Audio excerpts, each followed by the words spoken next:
ॐ श्रीगणेशाय नमः।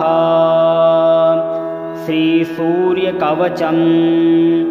याज्ञवल्क्य उवाच शृणुष्व मुनिशार्दूल सूर्यस्य कवचं शुभं शरीरारोगदं दिव्यं सर्वसौभाग्यदायकं दैदीप्यमानमुकुटं स्फुरन्मकरकुण्डलं ध्यात्वा सहस्रं किरणं स्तोत्रमेतदुदीरयेत्। शिरो मे भास्करः पातु ललाटमेडमितद्युतिः नेत्रे दिनमणिः पातु श्रवणे वासवेश्वरः घ्राणं धर्मं गृणिः पातु वदनं वेदवाहनः जिह्वां मे मानदः पातु कण्ठं मे सुरवन्दितः। सूर्यरक्षात्मकं स्तोत्रं लिखित्वा भूर्जपत्रके दधाति यः करे तस्य वसगाः सर्वसिद्धयः। सुस्नातो यो जपे सम्यक् योधिते स्वस्थमानसः सरोगमुक्तो दीर्घायु सुखं पुष्टिं च विन्दति। शृणुष्व मुनिशार्दूल सूर्यस्य कवचं शुभं शरीरारोगदं दिव्यं सर्वसौभाग्यदायकं दैदीप्यमानमुकुटं स्फुरन्मकरकुण्डलं ध्यात्वा सहस्रं किरणं स्तोत्रमेतदुदीरयेत्। शिरो मे भास्करः पातु ललाटमेडमितद्युतिः नेत्रे दिनमणिः पातु श्रवणे वासवेश्वरः घ्राणं धर्मं गृणिः पातु वदनं वेदवाहनः जिह्वां मे मानदः पातु कण्ठं मे सुरवन्दितः। सूर्यरक्षात्मकं स्तोत्रं लिखित्वा भूर्जपत्रके दधाति यः करे तस्य वसगाः सर्वसिद्धयः। सुस्नातो यो जपे सम्यक् योधिते स्वस्थमानसः सरोगमुक्तो दीर्घायु सुखं पुष्टिं च विन्दति। शृणुष्व मुनिशार्दूल सूर्यस्य कवचं शुभं शरीरारोगदं दिव्यं सर्वसौभाग्यदायकं दैदीप्यमानमुकुटं स्फुरन्मकरकुण्डलं ध्यात्वा सहस्रं किरणं स्तोत्रमेतदुदीरयेत्। शिरो मे भास्करः पातु ललाटमेडमितद्युतिः नेत्रे दिनमणिः पातु श्रवणे वासवेश्वरः घ्राणं धर्मं गृणिः पातु वदनं वेदवाहनः जिह्वां मे मानदः पातु कण्ठं मे सुरवन्दितः।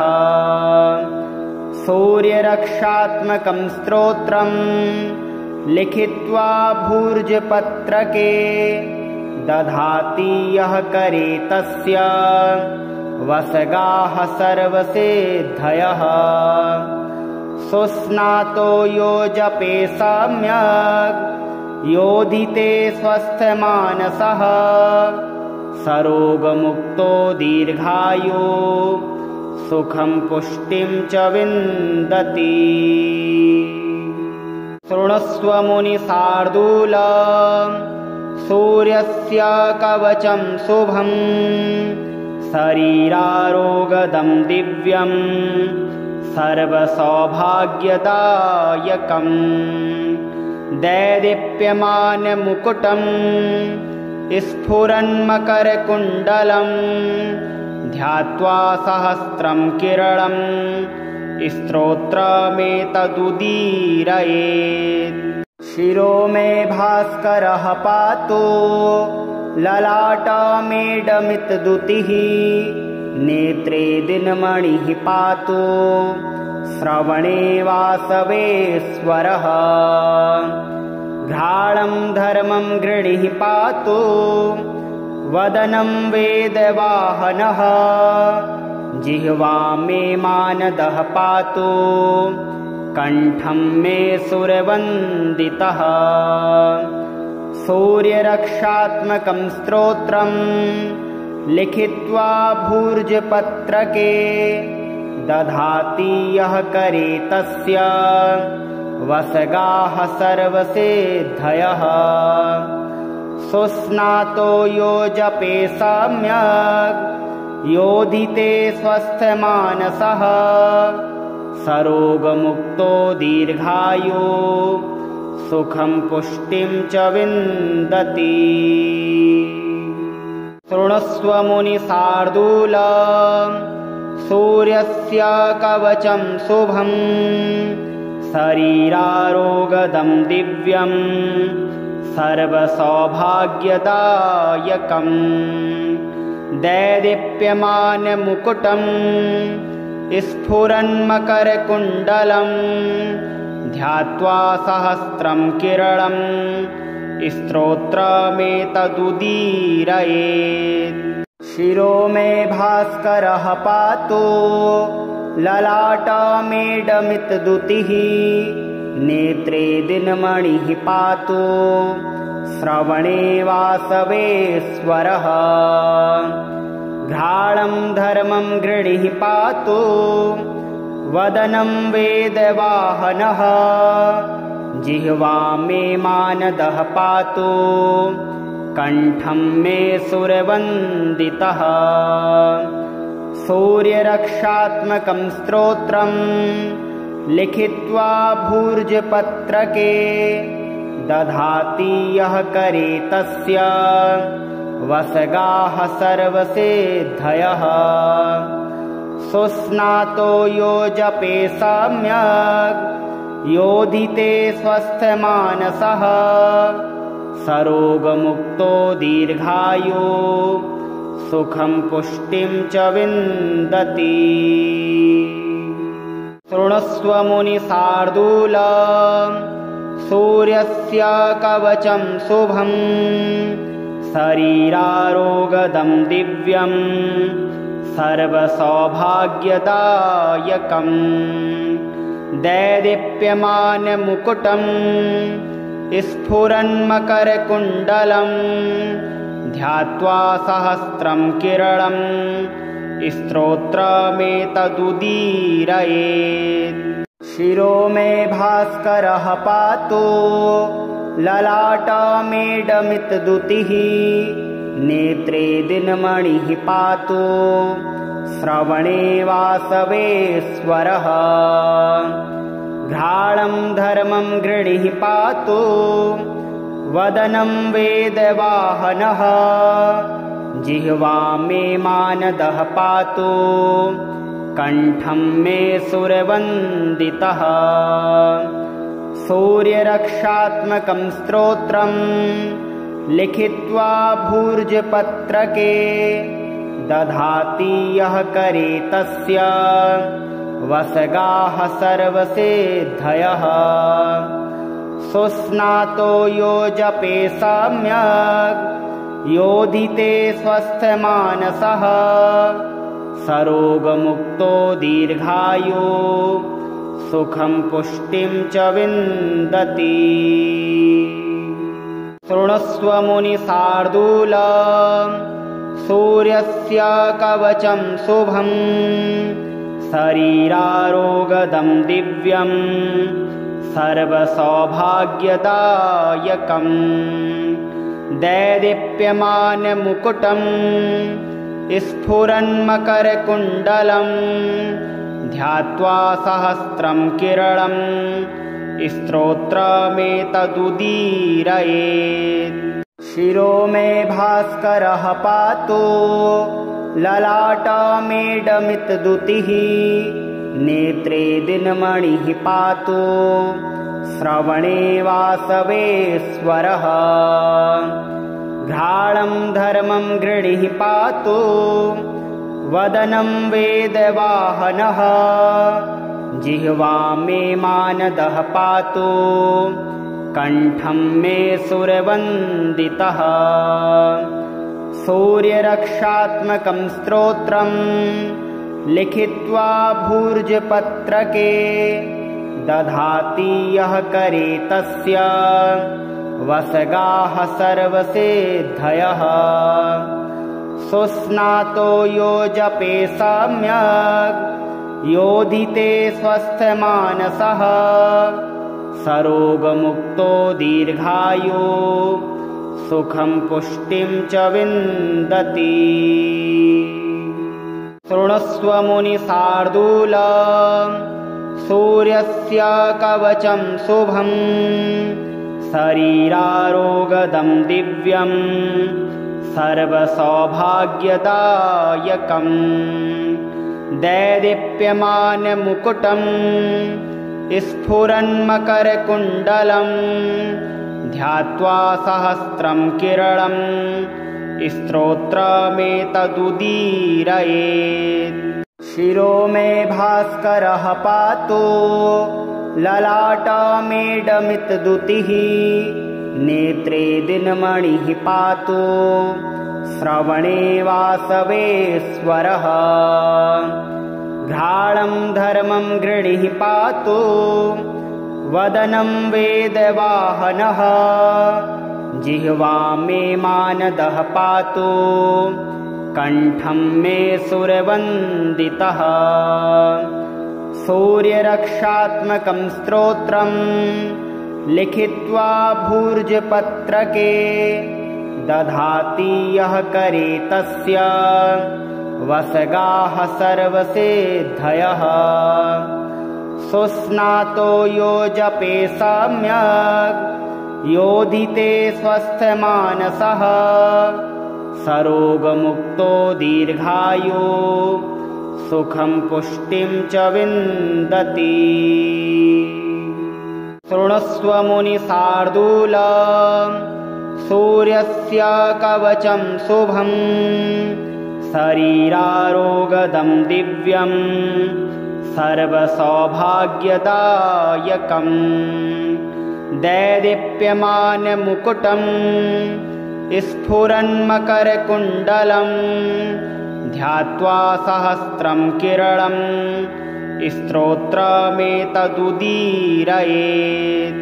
शिरो मे भास्करः पातु ललाटमेडमितद्युतिः नेत्रे दिनमणिः पातु श्रवणे वासवेश्वरः घ्राणं धर्मं गृणिः पातु वदनं वेदवाहनः जिह्वा मे मानदः पातु कण्ठं मे सुरवन्दितः सूर्यरक्षात्मकं स्तोत्रं लिखित्वा भूर्जपत्रके दधाति यः करे तस्य वसगाः सर्वसिद्धयः सुस्नातो यो जपे सम्यक् योधिते स्वस्थमानसः सरोगमुक्तो दीर्घायु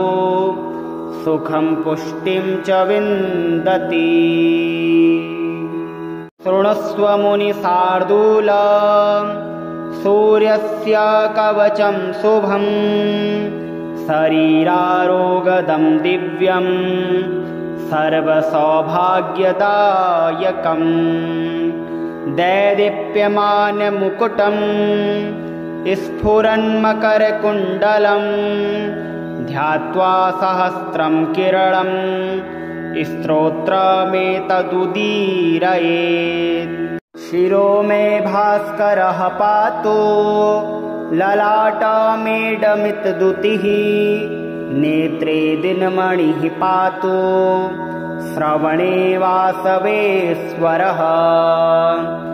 घ्राणं धर्मं गृणिः पातु वदनं वेदवाहनः। जिह्वा मे मानदः पातु कण्ठं मे सुरवन्दितः। सूर्यरक्षात्मकं स्तोत्रं लिखित्वा भूर्जपत्रके दधाति यः करे तस्य वसगाः सर्वसिद्धयः। सुस्नातो यो जपे सम्यक् योधिते स्वस्थमानसः। सरोगमुक्तो दीर्घायु सुखं पुष्टिं च विन्दति। शृणुष्व मुनिशार्दूल सूर्यस्य कवचं शुभं शरीरारोगदं दिव्यं सर्वसौभाग्यदायकं। दैदीप्यमानमुकुटं स्फुरन्मकरकुण्डलं ध्यात्वा सहस्रं किरणं स्तोत्रमेतदुदीरयेत्। शिरो मे भास्करः पातु ललाटमेडमितद्युतिः नेत्रे दिनमणिः पातु श्रवणे वासवेश्वरः। घ्राणं धर्मं गृणिः पातु वदनं वेदवाहनः। जिह्वा मे मानदः पातु कण्ठं मे सुरवन्दितः। सूर्यरक्षात्मकं स्तोत्रं लिखित्वा भूर्जपत्रके दधाति यः करे तस्य वसगाः सर्वसिद्धयः। सुस्नातो यो जपे सम्यक् योधिते स्वस्थमानसः। सरोगमुक्तो दीर्घायु सुखं पुष्टिं च विन्दति। शृणुष्व मुनिशार्दूल सूर्यस्य कवचं शुभं शरीरारोगदं दिव्यं सर्वसौभाग्यदायकं। दैदीप्यमानमुकुटं स्फुरन्मकरकुण्डलं ध्यात्वा सहस्रं किरणं स्तोत्रमेतदुदीरयेत्। शिरो मे भास्करः पातु ललाटमेडमितद्युतिः नेत्रे दिनमणिः पातु श्रवणे वासवेश्वरः। घ्राणं धर्मं गृणिः पातु वदनं वेदवाहनः। जिह्वा मे मानदः पातु कण्ठं मे सुरवन्दितः। सूर्यरक्षात्मकं स्तोत्रं लिखित्वा भूर्जपत्रके दधाति यः करे तस्य वसगाः सर्वसिद्धयः। सुस्नातो यो जपे सम्यक् योधिते स्वस्थमानसः। सरोगमुक्तो दीर्घायु सुखं पुष्टिं च विन्दति। शृणुष्व मुनिशार्दूल सूर्यस्य कवचं शुभं शरीरारोगदं दिव्यं सर्वसौभाग्यदायकं। दैदीप्यमानमुकुटं स्फुरन्मकरकुण्डलं ध्यात्वा सहस्रं किरणं स्तोत्रमेतदुदीरयेत्।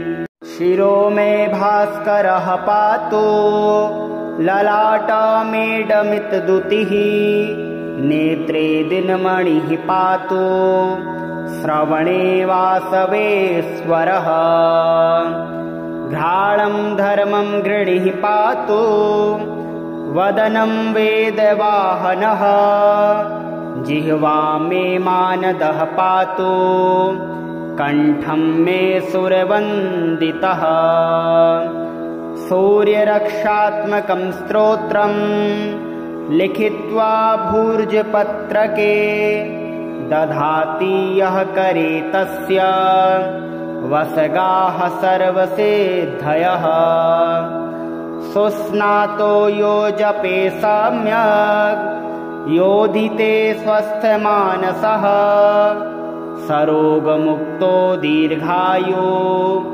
सुखं पुष्टिं च विन्दति। शृणुष्व मुनिशार्दूल सूर्यस्य कवचं शुभं शरीरारोगदं दिव्यं सर्वसौभाग्यदायकं दैदीप्यमानमुकुटं स्फुरन्मकरकुण्डलं ध्यात्वा सहस्रं किरणं स्तोत्रमेतदुदीरयेत्।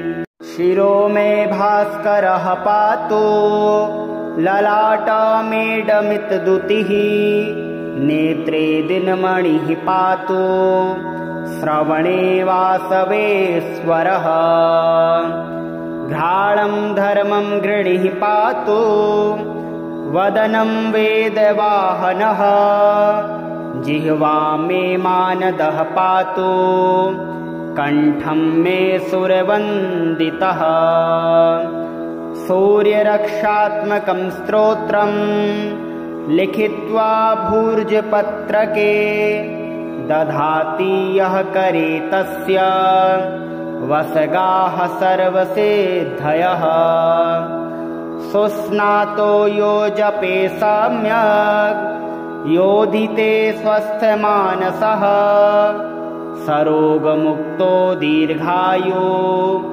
सुखं पुष्टिं च विन्दति। शृणुष्व मुनिशार्दूल सूर्यस्य कवचं शुभं शरीरारोगदं दिव्यं सर्वसौभाग्यदायकं दैदीप्यमानमुकुटं स्फुरन्मकरकुण्डलं ध्यात्वा सहस्रं किरणं स्तोत्रमेतदुदीरयेत्।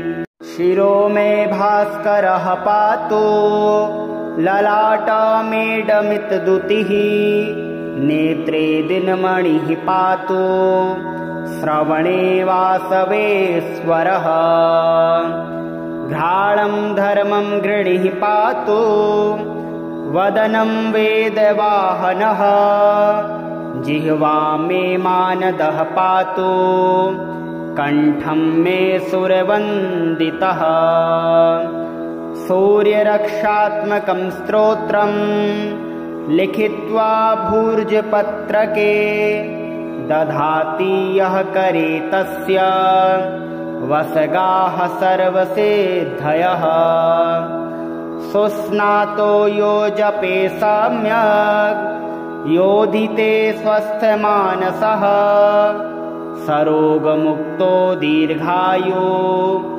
सुखं पुष्टिं च विन्दति। शृणुष्व मुनिशार्दूल सूर्यस्य कवचं शुभं शरीरारोगदं दिव्यं सर्वसौभाग्यदायकं दैदीप्यमानमुकुटं स्फुरन्मकरकुण्डलं ध्यात्वा सहस्रं किरणं स्तोत्रमेतदुदीरयेत्। शिरो मे भास्करः पातु ललाटमेडमितद्युतिः नेत्रे दिनमणिः पातु श्रवणे वासवेश्वरः घ्राणं धर्मं गृणिः पातु वदनं वेदवाहनः जिह्वा मे मानदः पातु कण्ठं मे सुरवन्दितः सूर्यरक्षात्मकं स्तोत्रं लिखित्वा भूर्जपत्रके दधाति यः करे तस्य वसगाः सर्वसिद्धयः सुस्नातो यो जपे सम्यक् योधिते स्वस्थमानसः सरोगमुक्तो दीर्घायु सुखं पुष्टिं च विन्दति। शृणुष्व मुनिशार्दूल सूर्यस्य कवचं शुभं शरीरारोगदं दिव्यं सर्वसौभाग्यदायकं दैदीप्यमानमुकुटं स्फुरन्मकरकुण्डलं ध्यात्वा सहस्रं किरणं स्तोत्रमेतदुदीरयेत्। शिरो मे भास्करः पातु ललाटमेडमितद्युतिः नेत्रे दिनमणिः पातु श्रवणे वासवेश्वरः घ्राणं धर्मं गृणिः पातु वदनं वेदवाहनः जिह्वा मे मानदः पातु कण्ठं मे सुरवन्दितः सूर्यरक्षात्मकं स्तोत्रं लिखित्वा भूर्जपत्रके दधाति यः करे तस्य वसगाः सर्वसिद्धयः सुस्नातो यो जपे सम्यक् योधिते स्वस्थमानसः सरोगमुक्तो दीर्घायु सुखं पुष्टिं च विन्दति। शृणुष्व मुनिशार्दूल सूर्यस्य कवचं शुभं शरीरारोगदं दिव्यं सर्वसौभाग्यदायकं दैदीप्यमानमुकुटं स्फुरन्मकरकुण्डलं ध्यात्वा सहस्रं किरणं स्तोत्रमेतदुदीरयेत्। शिरो मे भास्करः पातु ललाटमेडमितद्युतिः नेत्रे दिनमणिः पातु श्रवणे वासवेश्वरः घ्राणं धर्मं गृणिः पातु वदनं वेदवाहनः जिह्वा मे मानदः पातु कण्ठं मे सुरवन्दितः सूर्यरक्षात्मकं स्तोत्रं लिखित्वा भूर्जपत्रके दधाति यः करे तस्य वसगाः सर्वसिद्धयः सुस्नातो यो जपे सम्यक् योधिते स्वस्थमानसः सरोगमुक्तो दीर्घायु सुखं पुष्टिं च विन्दति। शृणुष्व मुनिशार्दूल सूर्यस्य कवचं शुभं शरीरारोगदं दिव्यं सर्वसौभाग्यदायकं दैदीप्यमानमुकुटं स्फुरन्मकरकुण्डलं ध्यात्वा सहस्रं किरणं स्तोत्रमेतदुदीरयेत्।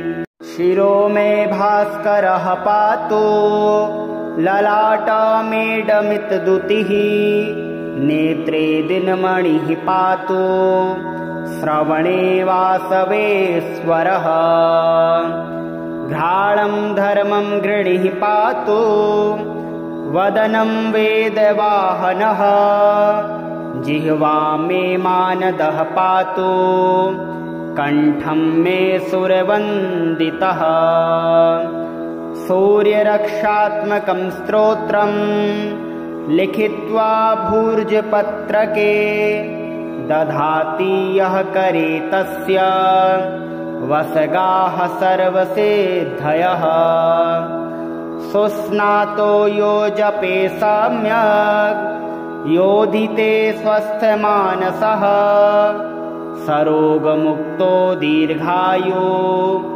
सुखं पुष्टिं च विन्दति। शृणुष्व मुनिशार्दूल सूर्यस्य कवचं शुभं शरीरारोगदं दिव्यं सर्वसौभाग्यदायकं दैदीप्यमानमुकुटं स्फुरन्मकरकुण्डलं ध्यात्वा सहस्रं किरणं स्तोत्रमेतदुदीरयेत्। शिरो मे भास्करः पातु ललाटमेडमितद्युतिः नेत्रे दिनमणिः पातु श्रवणे वासवेश्वरः घ्राणं धर्मं गृणिः पातु वदनं वेदवाहनः जिह्वा मे मानदः पातु कण्ठं मे सुरवन्दितः सूर्यरक्षात्मकं स्तोत्रं लिखित्वा भूर्जपत्रके दधाति यः करे तस्य वसगाः सर्वसिद्धयः सुस्नातो यो जपे सम्यक् योधिते स्वस्थमानसः सरोगमुक्तो दीर्घायु सुखं पुष्टिं च विन्दति।